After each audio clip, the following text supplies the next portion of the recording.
नमस्कार friends, Vijay ji academy पर आप लोगों का बहुत बहुत स्वागत है।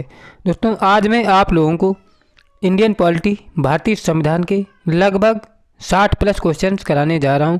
फ्रेंड्स, ये ऐसे क्वेश्चंस हैं जो बार बार एग्जाम में पूछे गए हैं और सभी क्वेश्चंस वन लाइनर फॉर्म में दिए हैं। तो देरी ना करते हुए शुरू करते हैं। तो मेरा क्वेश्चन नंबर दिया है 41। इसके पहले मैंने 40 क्वेश्चन अपलोड कर दिए हैं। अगर आपने नहीं देखे हैं तो जाके देख सकते हो। क्या है क्वेश्चन कि प्रधानमंत्री पद से त्यागपत्र करने वाला पहला व्यक्ति कौन था? कौन था दोस्तों? मोरारजी देसाई जी थे प्रधानमंत्री पद से त्यागपत्र देने वाले पहले प्रधानमंत्री। इसके बाद अगला क्वेश्चन है कि सबसे कम उम्र और सबसे अधिक उम्र में भारत के प्रधानमंत्री का पद क्रमशः किसने संभाला था? किसने संभाला था दोस्तों? सबसे कम उम्र में जो संभाला था वो राजीव गांधी थे और सबसे अधिक उम्र में कौन? मोरारजी देसाई जी। इसके बाद अगला क्वेश्चन है कि प्रधानमंत्री पद पर सबसे कम समय के लिए कौन आसीन रहे? कौन आसीन रहे सबसे कम समय के लिए दोस्तों? ये चौधरी चरण सिंह थे जो सबसे कम समय के लिए भारत के प्रधानमंत्री बने। अगला क्वेश्चन है कि 2 बार कार्यवाहक प्रधानमंत्री के रूप में किसने कार्य किया? किसने कार्य किया दोस्तों? गुलजारी लाल नंदा ने 2 बार कार्यवाहक प्रधानमंत्री के रूप में कार्य किया। अगला क्वेश्चन है कि किस प्रधानमंत्री की मृत्यु उनके कार्यकाल के दौरान हुई थी? किसकी? जो जवाहरलाल नेहरू हैं दोस्तों, इनकी जो मृत्यु है कार्यकाल के दौरान हुई थी। और लाल बहादुर शास्त्री भी ऐसे प्रधानमंत्री थे जिनकी भी मृत्यु प्रधानमंत्री के पद पर, और इंदिरा गांधी भी जब भारत की प्रधानमंत्री थी तभी इनकी मृत्यु हुई थी। अगला क्वेश्चन है कि भारतीय संविधान किस दिन लागू हुआ? किस दिन लागू हुआ दोस्तों? ये 26 जनवरी 1950 को लागू हुआ था भारतीय संविधान। इसके बाद अगला क्वेश्चन है कि भारत का राष्ट्रपति राज्यसभा में कितने सदस्य मनोनीत कर सकता है? कितने कर सकता है? 12 सदस्य। इसके बाद अगला क्वेश्चन है कि भारत के प्रथम राष्ट्रपति डॉक्टर राजेंद्र प्रसाद का चुनाव कैसे हुआ था? कैसे हुआ था इनका चुनाव? संविधान सभा द्वारा इनका चुनाव हुआ था।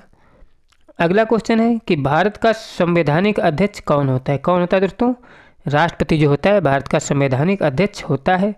इसके बाद अगला क्वेश्चन है कि किस भौगोलिक क्षेत्र को अनुसूचित क्षेत्र घोषित करने का अधिकार किसको है? मतलब किसी भौगोलिक क्षेत्र को अनुसूचित क्षेत्र घोषित करने का अधिकार किसको दोस्तों? ये है राष्ट्रपति को। इसके बाद अगला क्वेश्चन है कि कौन से राष्ट्रपति 2 बार राष्ट्रपति चुने गए हैं? मतलब ऐसा कौन सा राष्ट्रपति रहा जो लगातार 2 बार राष्ट्रपति चुना गया है? कौन थे दोस्तों? डॉक्टर राजेंद्र प्रसाद जो थे लगातार 2 कार्यकाल के लिए प्रधानमंत्री राष्ट्रपति चुने गए थे।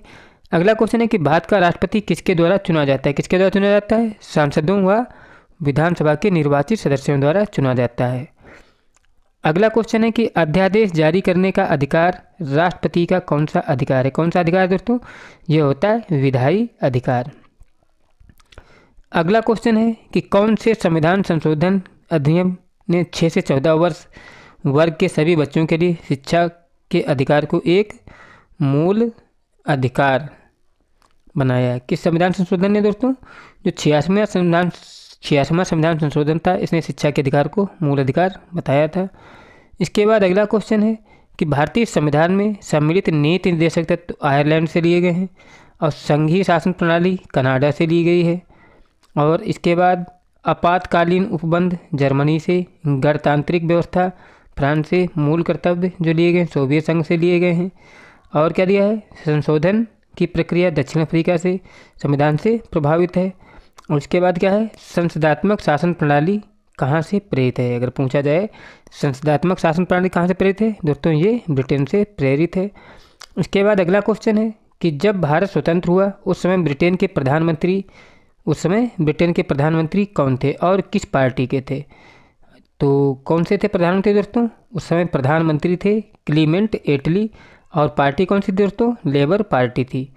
इसके बाद अगला क्वेश्चन है कि भारत का मैग्ना कार्टा संविधान के किस भाग को कहा जाता है? किसको कहा जाता है मैग्ना कार्टा? भाग 3 को दोस्तों मैग्ना कार्टा कहा जाता है। अगला क्वेश्चन है कि धार्मिक स्वतंत्रता का अधिकार किस अनुच्छेद में है? किस अनुच्छेद में दोस्तों? अनुच्छेद 5 में है धार्मिक स्वतंत्रता का अधिकार। अगला क्वेश्चन है कि मौलिक अधिकारों में संशोधन का अधिकार किसको है? किसको दोस्तों? संसद को है मौलिक अधिकारों में संशोधन का अधिकार। इसके बाद अगला क्वेश्चन है कि किस वाद में संसद को मौलिक अधिकारों में संशोधन का अधिकार दिया गया? किसको दिया गया दोस्तों? केशवानंद भारतीयवाद में जो है मौलिक अधिकारों में संशोधन का अधिकार दिया गया। इसके बाद अगला क्वेश्चन है कि कौन सा मूल अधिकार विदेशी नागरिकों को प्राप्त नहीं है। कौन सा? जो अभिव्यक्ति की स्वतंत्रता का अधिकार है दोस्तों, ये विदेशी नागरिकों को नहीं दिया गया है। अगला क्वेश्चन है कि 6 से 14 वर्ष की आयु तक शिक्षा का अधिकार कैसा अधिकार है? कैसा अधिकार दोस्तों? ये मूल अधिकार है। इसके बाद अगला क्वेश्चन है कि भीमराव अंबेडकर ने किसे संविधान का हृदय एवं आत्मा की संज्ञा दी है? किसे दी दोस्तों? जो संवैधानिक उपचारों का अधिकार है, इसे भीमराव अंबेडकर ने संविधान का हृदय और आत्मा कहा है। इसके बाद अगला क्वेश्चन है कि मौलिक अधिकारों को लागू करने के लिए रिट कहाँ दायर की जाती है? कहाँ दायर की जाती है दोस्तों? दायर की जाती है उच्चतम न्यायालय में। इसके बाद अगला क्वेश्चन है कि किस याचिका का शाब्दिक अर्थ होता है हम आदेश देते हैं? किसका होता है दोस्तों? परमादेश का अर्थ होता है कि हम आदेश देते हैं। इसके बाद अगला क्वेश्चन है कि सूचना का अधिकार किस राज्य में लागू नहीं है? किस राज्य में लागू नहीं दोस्तों? जम्मू कश्मीर में ये लागू नहीं है सूचना का अधिकार। अगला क्वेश्चन है कि किसी कैदी को न्यायालय के समक्ष प्रस्तुत करवाने के लिए किस रिट की आवश्यकता होती है? किसकी? जो बंदी प्रत्यक्षीकरण होता है, कैदी को न्यायालय के समक्ष प्रस्तुत करने के लिए इसी रिट की आवश्यकता होती है। किसकी? बंदी प्रत्यक्षीकरण की। अगला क्वेश्चन है कि व्यक्तिगत स्वतंत्रता के लिए कौन सी रिट दायर की जा सकती है? कौन सी? हेबियस कार्पस जो है व्यक्तिगत स्वतंत्रता के लिए दायर की जाती है। अगला क्वेश्चन है कि मूल अधिकारों पर प्रतिबंध लगाने का अधिकार किसके पास है? किसके पास दोस्तों? यह है संसद के पास मूल अधिकारों पर प्रतिबंध लगाने का अधिकार। अगला क्वेश्चन है कि क्या नीति निर्देशक तत्वों को कार्यान्वित करने के लिए मूल अधिकारों का हनन हो सकता है? मतलब नीति निर्देशक तत्वों को कार्यान्वित करने के लिए मूल अधिकारों का हनन हो सकता है क्या? तो कुछ का तो हो सकता है, लेकिन सभी का नहीं हो सकता है। अगला क्वेश्चन है कि समान कार्य के लिए समान वेतन भारत के संविधान में कहाँ सुनिश्चित किया गया है? कहाँ सुनिश्चित किया है? राज्य के नीति निर्देशक तत्वों में सुनिश्चित किया गया है कि समान कार्य के लिए समान वेतन होगा। अगला क्वेश्चन है कि भारत के संविधान में अंतर्राष्ट्रीय सुरक्षा को प्रोत्साहन कहाँ सन्निहित है? कहाँ दोस्तों? राज्य के नीति निर्देशक तत्वों में अंतर्राष्ट्रीय सुरक्षा का प्रोत्साहन सन्निहित है। अगला क्वेश्चन है कि संविधान का कौन सा अंश भारत के नागरिकों को आर्थिक न्याय प्रदान करने के संकेत देता है? कौन सा? जो नीति निर्देशक तत्व होता है भारत के नागरिकों को आर्थिक न्याय प्रदान करने का संकेत देता है। इसके बाद अगला क्वेश्चन है राज्य के नीति निर्देशक सिद्धांतों में से किस अनुच्छेद का संबंध अंतर्राष्ट्रीय शांति और सुरक्षा के सर्वन से है? किसका? अनुच्छेद दोस्तों यहाँ पे नहीं दिया है, आप लोग देख लेना। अगला क्वेश्चन है कि प्रधानमंत्री का सचिवालय किसके अधीन होता है? किसके अधीन होता है दोस्तों? गृह मंत्रालय के अधीन होता है प्रधानमंत्री का सचिवालय। अगला क्वेश्चन है कि भारतीय संविधान में किस अनुच्छेद को संविधान का आत्मा एवं हृदय कहा गया? किसको? इसको कहते हैं दोस्तों अनुच्छेद 32 को संविधान की आत्मा एवं हृदय। इसके बाद अगला क्वेश्चन है कि भारत का पहला आम बजट 1952 में किसने प्रस्तुत किया था? किसने?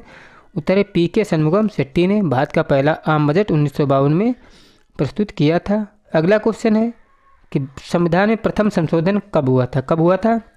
1951 में संविधान में प्रथम संशोधन हुआ था। अगला क्वेश्चन है कि विश्व का सबसे लंबा लिखित संविधान किस देश का है? किस देश का है? वो भारत का है सबसे लंबा व लिखित संविधान। अगला क्वेश्चन है कि भारतीय संविधान का निर्माण एक संविधान सभा द्वारा कितने दिन में किया गया था? कितने दिन में? 2 वर्ष 11 माह व 18 दिन में संविधान का निर्माण किया गया था। इसके बाद अगला क्वेश्चन है कि 2 बार राष्ट्रपति निर्वाचित होने वाले भारत के प्रथम राष्ट्रपति कौन थे? कौन थे दोस्तों? डॉक्टर राजेंद्र प्रसाद थे।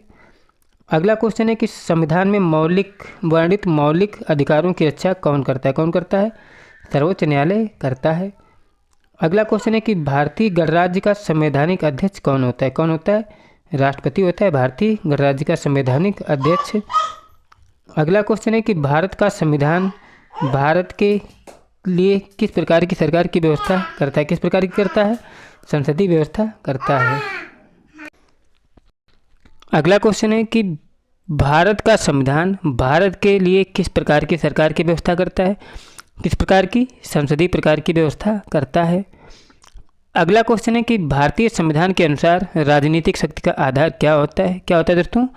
भारत की जनता होती है राजनीतिक शक्ति का आधार। अगला क्वेश्चन है कि भारत का संविधान भारत को किस रूप में वर्णित करता है? किस रूप में? राज्यों के संघ के रूप में वर्णित करता है भारत का संविधान। अगला क्वेश्चन है कि भारतीय संविधान को कब अंगीकार किया गया था? कब? 26 नवंबर 1949 को भारतीय संविधान को अंगीकार किया गया था। अगला क्वेश्चन है कि प्रारूप समिति संविधान का अध्यक्ष किसने बनाया था? किसने बनाया था दोस्तों? डॉक्टर भीमराव अंबेडकर को प्रारूप समिति ने अध्यक्ष बनाया था। इसके बाद अगला क्वेश्चन है कि पंचायती राज प्रणाली किस पर आधारित है? किस पर आधारित है दोस्तों? ये सत्ता के विकेंद्रीकरण पर आधारित है। अगला क्वेश्चन है कि भारत में सर्वप्रथम उच्चतम न्यायालय की स्थापना का प्रावधान किस अधिनियम द्वारा किया गया था? किस अधिनियम द्वारा किया गया था दोस्तों? ये किया गया था रेगुलेटिंग एक्ट 1773 के द्वारा। इसके बाद अगला क्वेश्चन है कि महिलाओं को पंचायतों में आरक्षण भारतीय संविधान में किस संशोधन को करके दिया गया था? कौन सा? जो 73वां संविधान संशोधन था, इसको करके भारतीय महिलाओं को क्या किया गया था? संविधान में मतलब आरक्षण दिया गया था। अगला क्वेश्चन है कि राजभाषा आयोग के प्रथम अध्यक्ष कौन थे? कौन थे दोस्तों? बीजी खेर थे राजभाषा आयोग के प्रथम अध्यक्ष। अगला क्वेश्चन है कि देश में केवल 2 संघ राज्य क्षेत्र में विधानसभा है, या संघ राज्य क्षेत्र कौन कौन से दोस्तों? दिल्ली और पुदुचेरी में दोस्तों क्या है? केवल विधानसभा है, अन्य में विधानसभा नहीं है। अगला क्वेश्चन है कि राज्य स्तर पर मंत्रियों की नियुक्ति कौन करता है? कौन करता है दोस्तों? राज्यपाल करता है राज्य स्तर पर मंत्रियों की नियुक्ति। अगला क्वेश्चन है कि मूल संविधान में राज्यों को की 4 अलग अलग श्रेणियों को समाप्त करने के लिए किसकी अध्यक्षता में राज्य पुनर्गठन आयोग का गठन किया गया था? किसका? फजल अली की अध्यक्षता में किया गया था। अगला क्वेश्चन है कि राज्यसभा का सर्वप्रथम गठन कब हुआ था? कब हुआ था? 3 अप्रैल 1952 को होता है राज्यसभा का सर्वप्रथम गठन। इसके बाद अगला क्वेश्चन है कि भारतीय संविधान के किस अनुच्छेद को संविधान की आत्मा के नाम से जाना जाता है? किसको? अनुच्छेद 32 को जो है संविधान की आत्मा के नाम से जाना जाता है। अगला क्वेश्चन है कि गोवा को किस वर्ष राज्य का दर्जा दिया गया था? किस वर्ष दिया गया था? 1987 में गोवा को राज्य का दर्जा दिया गया था। इसके पहले वो एक संघ शासित राज्य था। इसके बाद अगला क्वेश्चन है कि भारतीय संविधान का कौन सा अनुच्छेद राज्य सरकार को ग्राम पंचायतों को संगठित करने का निर्देश देता है? कौन सा अनुच्छेद? अनुच्छेद 40। इसके बाद अगला क्वेश्चन है कि भारत की स्वतंत्रता के समय भारतीय राष्ट्रीय कांग्रेस के अध्यक्ष कौन थे? कौन थे दोस्तों? JB कृपलानी थे। अगला क्वेश्चन है कि अगला लास्ट क्वेश्चन है कि सदस्य संख्या के आधार पर भारत की सबसे बड़ी ट्रेड यूनियन कौन सी? कौन सी दोस्तों? इंटक है सदस्य संख्या के आधार पर भारत की सबसे बड़ी ट्रेड यूनियन। अगर मेरे द्वारा कराए गए क्वेश्चन आपको अच्छे लगे हो तो प्लीज़ चैनल को सब्सक्राइब करके वीडियो को लाइक करें, शेयर करें। मिलते हैं नेक्स्ट वीडियो में। जय हिंद, जय भारत।